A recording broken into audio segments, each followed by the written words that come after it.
খুব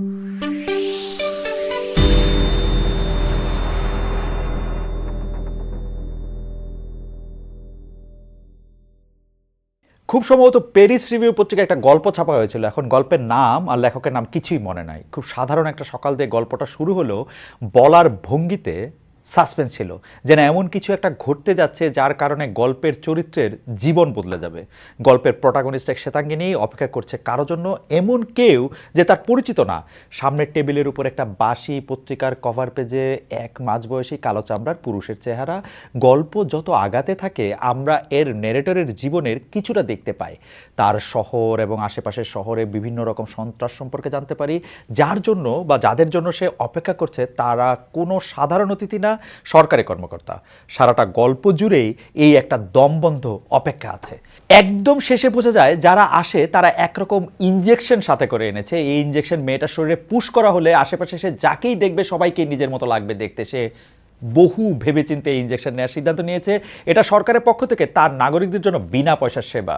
যেহেতু সে দেশে কেউ অন্যরকম কাউকে আর সহ্য করতে পারছে না, এই উপায়েই দেশে শান্তি আসবে।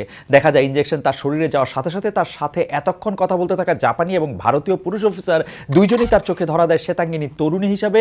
এমনকি কফি টেবিলের উপর রাখা ম্যাগাজিনের মাঝবয়সী কালো লোকটাও সাদা চামড়ার তরুণী হয়ে হাসি মুখে চেয়ে থাকে। অর্থাৎ তার দুনিয়াময় এখন শুধুই তার চেহারা।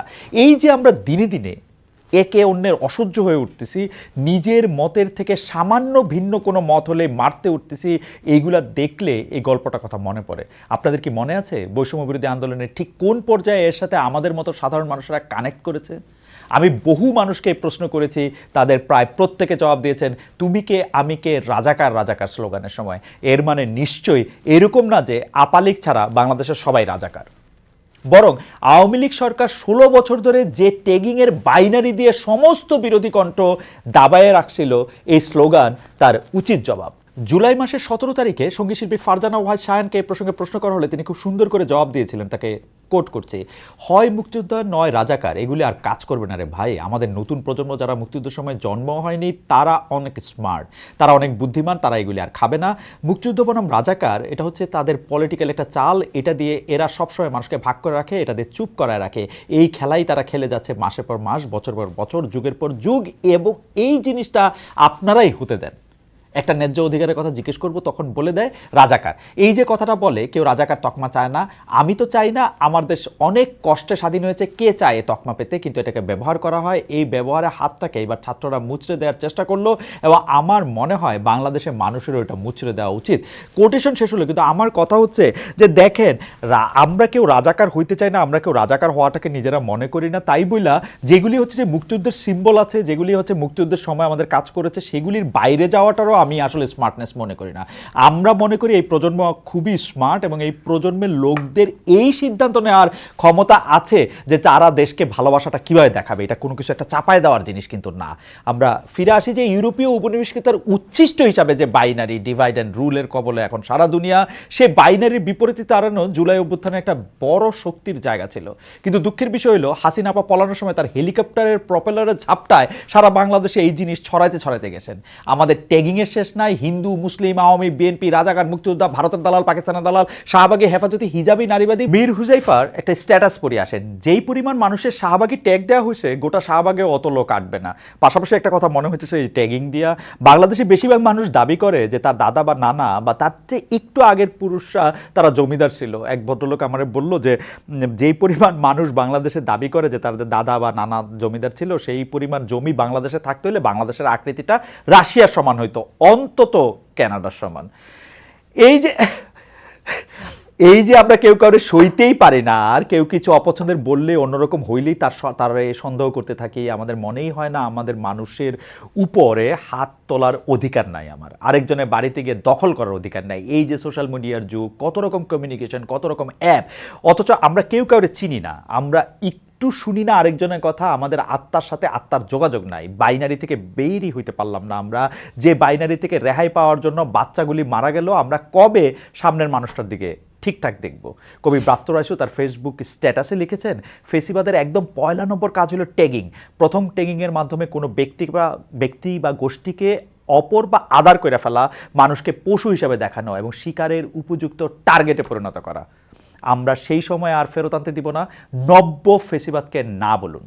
অর্থনীতিবিদ অমর্ত্য সেনের একটা বই আছে দি আইডিয়া অফ জাস্টিস নামে, সেখানে তিনি বলেছেন আজকাল মানুষকে যে কোনো নির্দিষ্ট একটা পরিচয় সীমাবদ্ধ করে ফেলা এবং সেই অনুযায়ী তার দায়িত্ব ঠিক করে দেওয়ার প্রবণতা বেড়ে যাচ্ছে। যেমন মেয়ে মানুষ রান্না করবে না, এটা একটা কথা হইলো, অথবা সে বেটা ছেলে হয়ে বউয়ের ভাত রাঁধে আর বউ চাকরি করে, অথবা দেখছো উমুক তুমুক ধর বেটারে।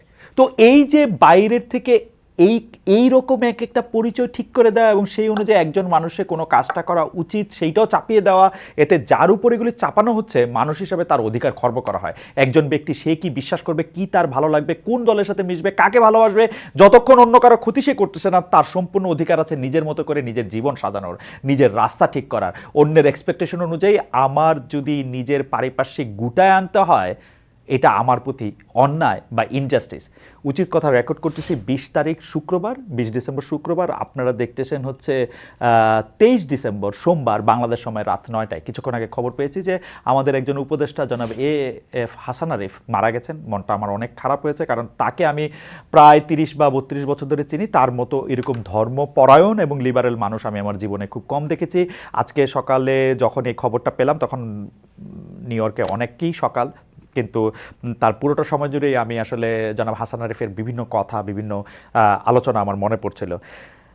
যাই হোক, জীবন এগিয়ে চলে। আমরা যে কথাটি আরেকটু বলে নিতে চাই, আপনারা নিশ্চয়ই খেয়াল করেছেন যে ইকোনমিস্ট একটা দেশকে ঠিক করে, মানে ব্রিটেনের একটা পত্রিকা আছে ইকোনমিস্ট, বাংলাদেশেরও অনেক মানুষও এটা পড়েন, অ্যাটলিস্ট আগে পড়তেন, এখন পড়েন কিনা আমি জানি না। সেই ইকোনমিস্ট পত্রিকা প্রত্যেক বছর ঠিক করে যে কোন দেশটাকে এবার শ্রেষ্ঠ দেশ হিসেবে ঘোষণা করা হবে বা মানে একটা অন্যরকম অ্যাচিভমেন্টের দেশ হিসেবে ঘোষণা করা হবে।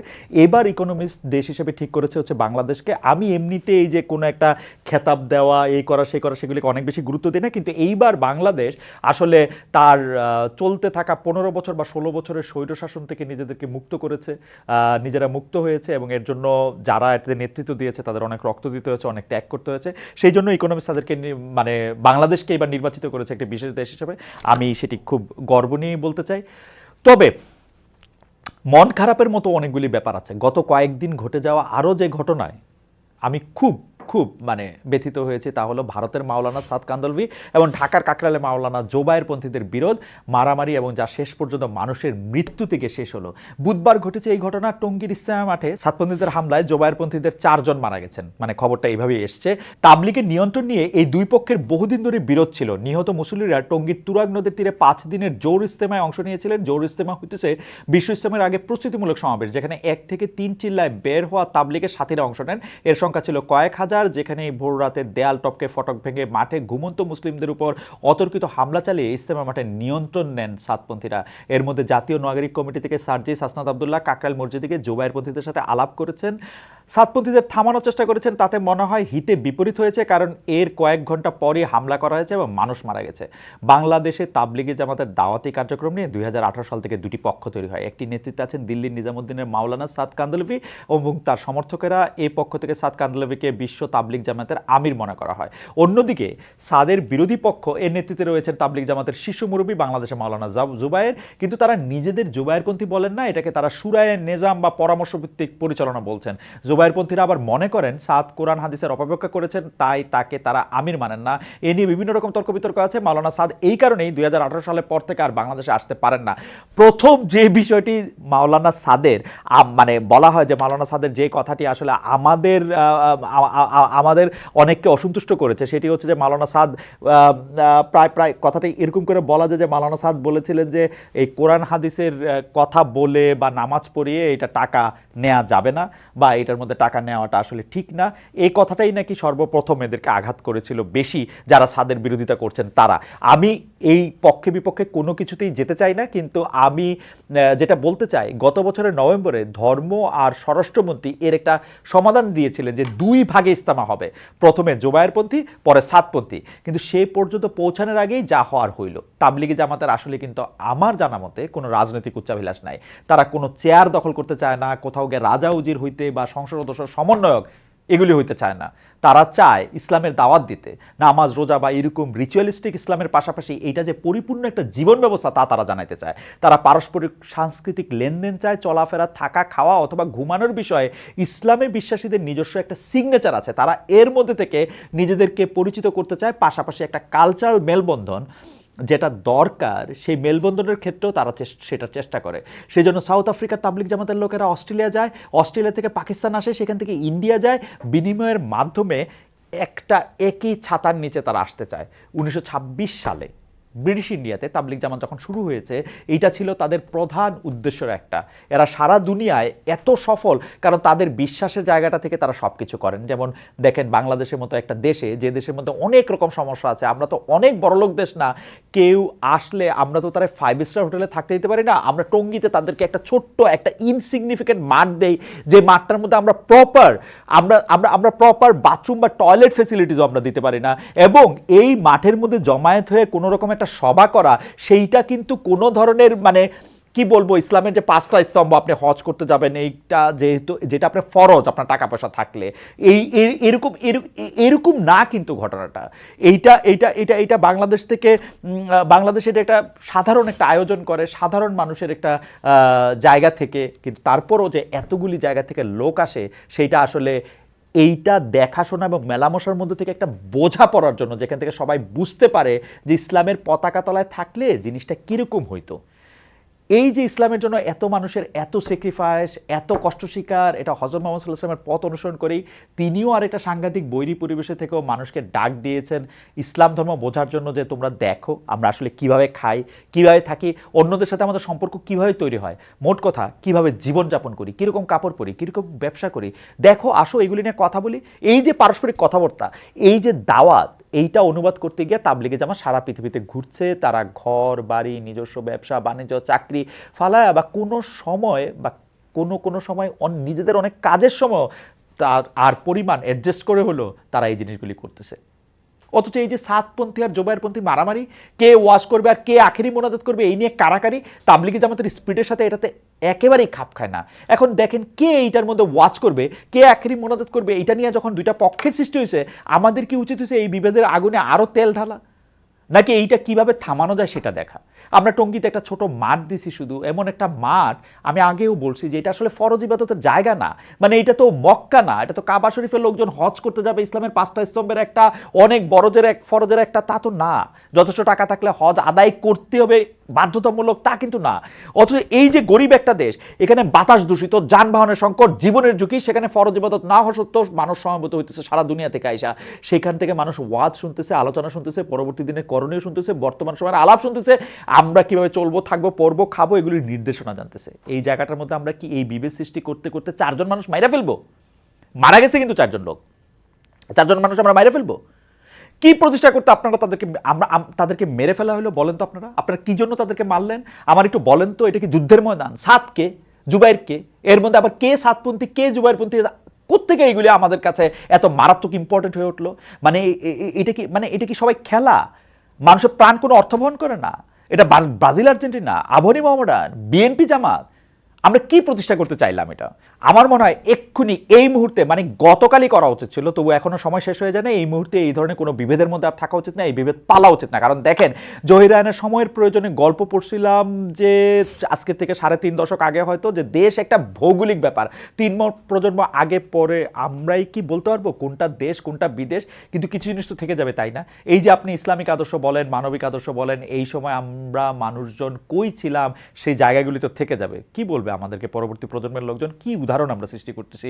পরবর্তী মানুষ যখন দেখবে এখানে মারামারি করে 4 জন লোক মারা গেছেন, তখন তারা আসলে কি বুঝবে? কি নিয়ে মারামারি হইলো এখানে? আপনারা কি নিয়ে ফাইট করতেছেন বলেন তো? জনাব সাতপন্থী এবং জনাব জুবাইরপন্থীরা কি প্রতিষ্ঠিত করতে চাইতেছেন? কতটা প্রিয় হয়েছেন আল্লাহর? কোন ইসলাম প্রতিষ্ঠিত করতেছেন আমার একটু বুঝান তো, কোন ইসলাম আপনারা প্রতিষ্ঠা করছেন? এবং আমরা যারা এর মধ্যে ফু দিতেছি, এর মধ্যে কে ঠিক কে বেঠিক সেই বিশ্লেষণের বোর্ড বসাইছি, তাদের মধ্যেকার ব্যবধান আরও বাড়ায় তুলতেছি, তারা কি চাইতেছি বলেন তো? এটা কি একটা টেস্ট ম্যাচ? এটা টুর্নামেন্ট চলতেছে? আমরা কি কেউ জিততেছি?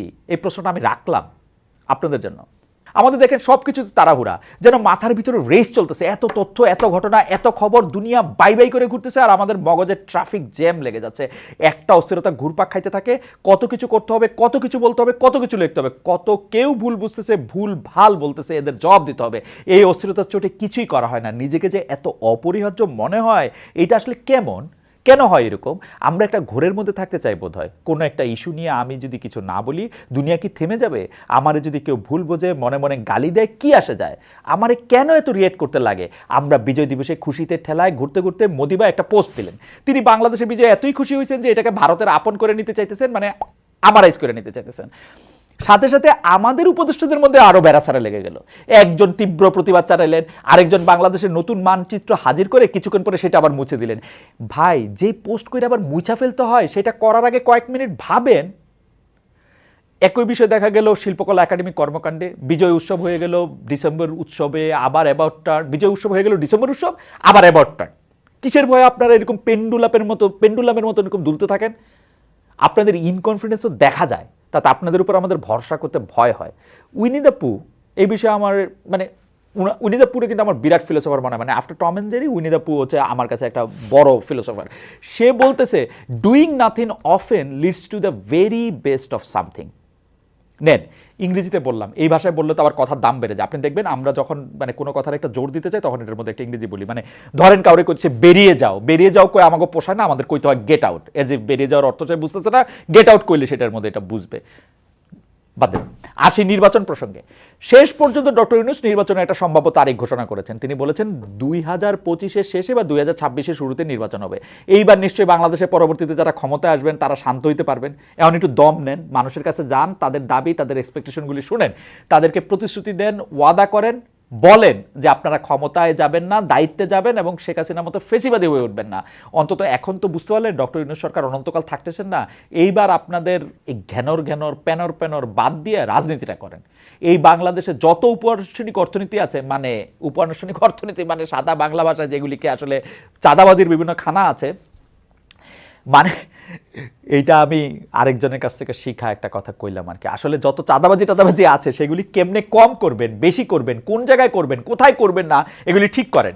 অনেকেই গণতন্ত্র মানে বোঝে যে আওয়ামী লীগ যেগুলি করতো, মানে এটা এই অনেকের সাথে আমিও আসি, অনেকেই গণতন্ত্র মানে বোঝে যেই দুষ্টামিগুলি, যেই অপরাধগুলি আওয়ামী লীগ করতো, গণতন্ত্রের মানে হচ্ছে সেগুলি আওয়ামী লীগ আর করতে পারবে না, সেগুলি করবো হচ্ছে আমি। সেরকম ভাবলে একটু সাবধান হয়ে যান। দেখছেন না আওয়ামী লীগের নেতাগো মাটির উপর দপদপায় হাঁটতো, এখন ইন্দুরের মতো পালায় রয়েছে না? ওরকম করলে আপনাদেরও এই দশা হবে। এইবার একটু কাজের কর্মে মন দেন গো উপদেষ্টা মণ্ডলী। অনেক তো সংস্কার করলেন, এর মধ্যে আপনাদের চোখের সামনে দিয়া কাউয়া কাদের পগার পার হয়েছে, 3 মাস কই লুকাইছিল কেউ জানতেন না। কেন? স্বরাষ্ট্র উপদেষ্টা বললেন যদি জানতাম কই আছে তাহলে ধরে ফেলতাম। হা হা, কবিতা মনে আছে ওই যে বাবুরাম সাপুরে, যে সাপের চোখ নেই, শিং নেই, নখ নেই, ছোটে নাকি হাঁটে না, কাউকে যে কাটে না, করে নাকো ফোসফাস, মারে নাকো ঢুসঢাস, নেই কোনো উৎপাত, খায় শুধু দুধ ভাত, সেই সব জ্যান্ত গোটা দুই আনতো, তেরে মেরে ডান্ডা করে দেব ঠান্ডা। বাহ, বেশ বেশ বেশ। অর্থ উপদেষ্টারে বলি, আওয়ামী আমলে যে অপকর্মগুলি করা হয়েছে, সেই অপকর্মগুলি কথা কয়ে আর কতদিন কইবেন যে এই অপকর্ম হয়েছে? 4 মাস হয়ে গেছে গো স্যার, একটু এবার করেন। বা এই যেই অপকর্মগুলি করা হয়েছে, ব্যাংকের খেলাপি ঋণের টাকাগুলি যে নেওয়া হয়েছে, সেগুলিকে আমরা ফেরত পাবো। ভবিষ্যতে যেন এরকম না হয় তার জন্য কি ব্যবস্থা করতেছেন আপনারা? বাংলাদেশে মানুষ যখন 50,000 টাকা ঋণ নিতে চায়, তার জন্য জমি জমা, পুকুর, ঘটি বাটি, লোটা গামলা সব বন্ধ দিতে হয়। 50,000 কোটি টাকা ঋণের বিষয় এরকম কিছু কি আসে? মানে ঋণ না দিচ্ছে যে তারা, ঋণ যে তারা নিছে, বাংলাদেশে যেগুলি ঋণ খেলাপি আছে এগুলির বিরুদ্ধে আপনারা করেন হত্যা মামলা। এই যে ঋণ খেলাপি একটা ভালো জিনিস, এটা করলে কোনো অসুবিধা নাই। আমি যে ভবিষ্যতে বাংলাদেশে আর কাউরে ঋণ খেলাপি হইতে দেখবো না, এটা আমি কেমনে বুঝবো? কেন এই হত্যা মামলা দেওয়াটা খারাপ? তাদের কেস যখন কোর্টে উঠবে তখন তারা আরামে খালাস পেয়ে যাবে। বরং একটু কষ্ট করেন, এইসব ঋণ খেলাপিদের ব্যাপারে একটু কষ্ট করেন, খোঁজ করেন কি করেছে তারা, তাদের স্পেসিফিক অপরাধেই মামলা দেন। ব্যবসায়ীর সাথে কথা বলছেন, এই যে মাননীয় বাণিজ্য উপদেষ্টা, আপনি ব্যবসায়ীদের সাথে কথা বলছেন, বাজারটারে দেখেন তো, হঠাৎ করে কেউ কৃত্রিমভাবে বেশি করে টাকা নিয়ে যেতেছে কিনা, কাউকে জিম্মি করতেছে কিনা, এগুলি খোঁজ নেন।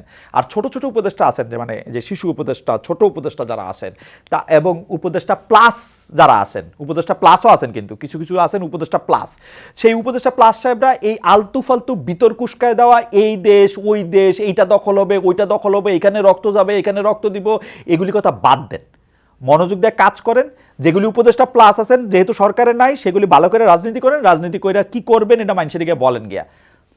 আশা করি আগামী পর্বে জাতীয় নাগরিক কোটি নামের হারজারু বিষয়ে কথা বলবো, বাংলাদেশে চাঁদাবাজি মুক্ত বাজার ব্যবস্থা কি সম্ভব কথা বলবো সেই বিষয়ে। একটা খুশির খবর দিই, খুশির খবর হইল গত পর্বের শেষে আইসা বাংলাদেশ ক্রিকেট টিমকে কইছিলাম যে কি খেলতাছে দেখেন, 3টা ওয়ানডে খেলছে। আমরা জানতাম যে ওয়ানডে বাংলাদেশের মানে মানে কি বলে স্ট্রং স্যুট, সে 3টা ওয়ানডে খেলছে, 3টাই হারছে। আশ্চর্যের বিষয়, যেই খেলাটা বাংলাদেশ আমি মনে করি পারে না টি-20, ওইটার মধ্যে আবার 3টার মধ্যে 3টাই জিতছে। এমন জিতছে, 2টা জিতার মধ্যে তবু একটু কন্টেস্ট হয়েছে, 3টার মধ্যে কন্টেস্টে হয় নাই।